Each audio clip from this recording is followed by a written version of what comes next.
నోరు మంచిదైతే ఊరు మంచిది అన్నారు. తీట నోరు పెట్టుకొని మాట్లాడిర్రు అనుకో ఏ పని జరగదు.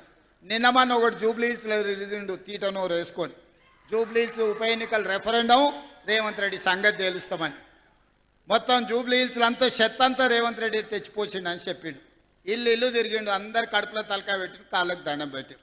ఇక ఆయన మూతబరి మాటలు చూసిరు. వీని తీట అనగాలంటే వీని బండకేసి కొట్టాలని గెలిపించుడే కాదు 25,000 మెజారిటీ ఇచ్చి బండకేసి కొట్టి బొంద పెట్టారు జూబ్లీహిల్స్లో. మరి రెఫరెండం అన్నాడు సిగ్గు లేకుంటే ఒక నెలనని ఇంట్లో వండుకోవాలి కదా. మళ్ళీ లేచి మళ్ళీ రోడ్ల మీద తిరుగుతూనే ఉన్నాడు, మళ్ళీ అబద్ధాలు చెప్తూనే ఉన్నాడు. మళ్ళీ ఈసారి సర్పంచ్ ఎన్నికలలో ఎట్లా కొడతారో అయ్యా మీ ఇష్టమే. మా అక్కలు సలాకి కాల్చి వాత పెడతారో లేకపోతే మా పిల్లలు కోదండం వేసి కొడతారో నాకు తెలియదు, కానీ వాళ్ళని సలాకి కాల్చి వాత పెట్టుర్రి. 2023 అసెంబ్లీలో అధికారం పోయింది. 2024 పార్లమెంటులో గుండుసున్న వచ్చింది. తర్వాత ఎమ్మెల్సీ ఎన్నికల్లో అభ్యర్థులు దిక్కులేరు.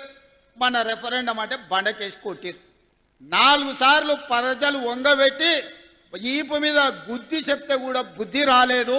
నిన్నగాక మన శ్రీహరి అన్న కూడా మంచిగా చెప్పిండు, నీ అతి మాటలు నిన్ను చూసినోడు ఎవ్వడు నీకు ఓటేయర్రా స్వామి, నీ బుద్ధి మార్చుకో అని. వాళ్ళ బుద్ధి మారినా మారకపోయినా మన అందరం కలిసికట్టుగా ఉండి గ్రామాలను అభివృద్ధి చేసుకుందాం. గ్రామాలలో రాజకీయ కక్షలకు తావి ఇవ్వకండి. నేను కూడా ప్రజలకు విజ్ఞప్తి చేస్తున్నా, మీరు ఎన్నుకునే సర్పంచ్ మీ మంత్రి దగ్గర పోయి కూర్చొని మీకు నిధులు తేవాలి. మీ ఎన్నుకున్న సర్పంచ్ ఈ ప్రభుత్వంతో మంచిగా వ్యవహారం చేసుకొని పనులు సాధించుకోవాలి. రోజు పంచాయతీ పెట్టుకొని వచ్చేటోడు వస్తే ఊరికి నష్టం జరుగుద్ది, వానికి ఏం పోదు, కానీ ఊరికి మాత్రం నష్టం జరుగుద్ది.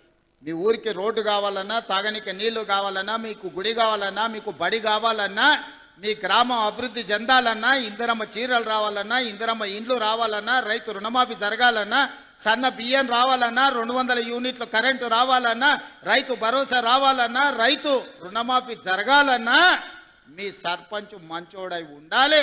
మీ సమస్యలు తీసుకొచ్చి మంత్రుల దగ్గర మాట్లాడాలి.